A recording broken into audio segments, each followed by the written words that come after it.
Right. Good afternoon, everybody. It's such a pleasure to be here and to introduce a new module into the Chimera course of the EBMT Trainee Committee. My name is Candice Hendricks, and I'm a pediatric hematologist from South Africa, currently doing training in Monza, Italy. And I would also like to thank my colleagues Raffaella Muratori and Nancy Torres, who assisted me with this module. So even though bone marrow transplantation is widely accessible in high-income countries, the reason why we did this module is that actually in low and middle-income countries, it's very important to guide how we would actually start up a bone marrow transplant unit where access is actually very low. So we have three excellent speakers in this module with a lot of experience about how to actually do this. The first one is Dr. Lawrence Faulkner, who is the medical coordinator of Cure to Children Foundation and who has assisted in the startup of multiple units in middle-income countries.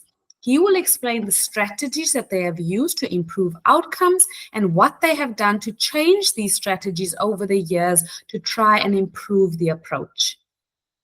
Next up, we will have Dr. Marta Werner, who is a pediatric bone marrow transplant specialist in Monza, Italy, where I am training, and she gives a very nice step-by-step approach about what to do to actually try and get a bone marrow transplant unit independent within the first 3 years of starting up using a staggered approach of patient identification enrollment in the program.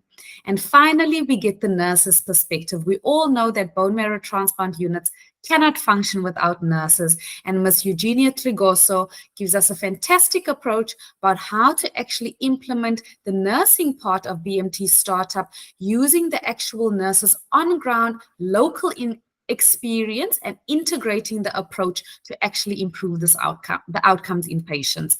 So I'm very, very happy that we are finally able to launch this, and I hope you will learn much about what it takes to start up these programs in middle-income countries. Thank you.